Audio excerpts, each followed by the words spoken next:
வணக்கம். உறக்க செல்வோம் உங்களுடைய சேனல் வருகைக்காக நான் உங்களை வரவேற்கிறேன். எப்படி இருக்கீங்க தௌமணி? சரி, வீட்டிலலாம் எப்படி இருக்காங்க? ஆமாம், சென்ற பதிவுகள் நல்லா இருந்துச்சுன்னு நான் கேள்விப்பட்டேன்.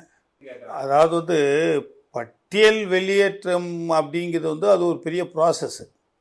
அதுக்கு மாற்று சிந்தனை, மாற்று வழின்னா ஆல் இண்டியாவில் ஒரு ஜியோ போடணும். நம்ம இந்தியர்கள் எல்லாமே சர்டிஃபிகேட்டில் எழுதும்போது ஆல் இண்டியன் எழுதணும், சாதி எழுதக்கூடாது. இது மாற்று வழி. இதெல்லாம் பிரதமரும் இன்றைக்கி இருக்க ஆட்சியாளர்களும் நினச்சாதான் இதை வெளியே கொண்டு வர முடியும். மாற்று வழி எல்லாரும் இந்தியர்கள், அவர்களுடைய சர்டிஃபிகேட்லேருந்து பாஸ்போர்ட்லேருந்து எப்படி இருக்கோ அதை மாதிரி இருக்கணும். இந்தியர்கள்னு இருந்தால் மாற்று வழி, மாற்று சிந்தனை இல்லை. அந்த ஜாதியில் தான் இருப்பாங்க. தேவேந்திர குல வேளாளர் அப்படின்னு தான் இருப்பாங்க. அதாவது இதுக்கு முன்னாடி பல்லர்கள், பண்ணாடி, காலாடி இப்படின்லாம் இருந்துச்சு. இதுக்கு முன்னாடி போய் நீங்கள் தேவேந்திர குல வேளாளர்னு சொல்லிட்டு கலெக்டர் ஆஃபீஸில் போய் கேட்டால் சர்டிஃபிகேட் தரமாட்டான். அதுக்கு அந்த இதை கொண்டு வாங்க அப்படிம்பான்.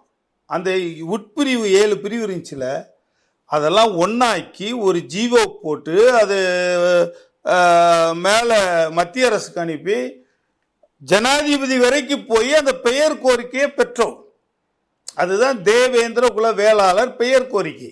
அது மோடி அரசு தான் பண்ணி கொடுத்துச்சு. மோடியால் மட்டும்தான் முடியும். அந்த பெயர் கோரிக்கை வந்திருக்குல்ல, இப்போ அந்த பெயர் கோரிக்கையை இங்கே நம்ம சட்டமன்றத்தில் தீர்மானம் போட்டு 2வது நாம் மத்திய அரசுக்கு அனுப்பிச்சாதான் நம்ம அந்த பட்டியல், எஸ்சிங்கிற பட்டியலிருந்து வெளியேற முடியும். அதாவது இதை எதுக்காக கேட்குறோம் அப்படின்னா, உலகத்தில் எந்த விவசாயம் தாழ்த்தப்பட்டவன் அல்ல. எந்த விவசாயம், இப்போ நீங்கள் மத்திய பிரதேசத்தில் குருமின்னு ஒரு பெரிய விவசாயம், ஒரு பெரிய உழவர்கள், பெரிய அவங்கெல்லாம் அந்த காலத்துலேருந்து வந்தவங்க, மருத நிலத்துக்கு சொந்தக்காரங்க தான். அவங்கெல்லாம் கேட்குறாங்க, எப்படி இந்த தாழ்த்தப்பட்ட சமுதாயத்தில் இந்த உழவர்களை, அதாவது விவசாய மக்களை சேர்த்தார்கள்னு கேட்குறாங்க. எங்களுக்கு அது அந்த அவமானம் வேண்டாம். அவமானத்தை விட எங்களுக்கு அந்த கீழடிமை வேண்டாங்கிறோம். அதாவது இந்த எஸ்சி சமூகத்துக்கு கிடைக்கிற எங்களுக்கு சலுகை வேண்டாம் அப்படிதான் அந்த மக்கள் சொல்கிறாங்க. எப்படின்னு கேட்டிங்கன்னா, சலுகை இல்லாத எத்தனையோ ஜாதிகள்லாம் மேலே முன்னேறி வந்துக்கிட்டு இருக்க. ஏன் இந்த சலுகை வாங்கி தான் நீ முன்னேறணுமா? வேற வேலை இல்லையா அவனுக்கு? எத்தனையோ ஜாதிகள்.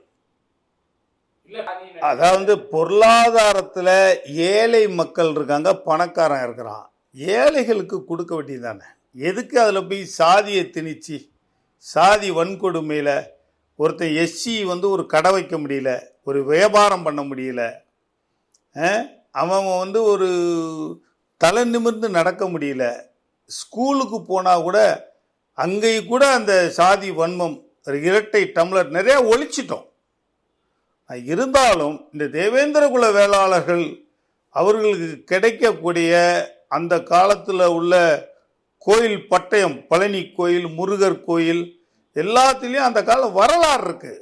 இன்றைக்கி நீங்கள் கீழடியெல்லாம் எடுத்துக்கிட்டிங்கன்னா நீங்கள் யாரும் வரலாறு இருக்காது. நீங்கள் எத்தனை தடவைனாலும் நீங்கள் ஆய்வுக்கு அனுப்புங்க, ஆராய்ச்சி பண்ணுங்க.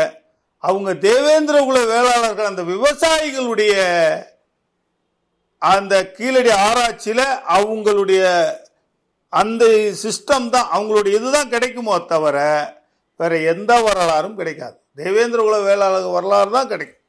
அவர்கள் தான் உழவர்கள், அவர்கள் தான் விவசாயி. அதாவது சார், ஆர்எஸ்எஸ்க்கெல்லாம் துதிப்பாடணும்னு அவசியம் தாஸ் பாண்டியனுக்கு இல்லை. ஆர்எஸ்எஸ் மாதிரி ஒரு இயக்கம் இந்த உலகத்தில் இல்லை. நீங்கள் இந்த ஆர்எஸ்எஸ் இயக்கத்தை போய் பாருங்க. ஒரு ஒழுக்கமான இயக்கம், ஒரு நேர்மையான இயக்கம். அந்த இயக்கத்தில் உள்ள எவனுமே பதவிக்கோ பணத்துக்கோ ஆசைப்படுறதில்ல. ஓகேவா?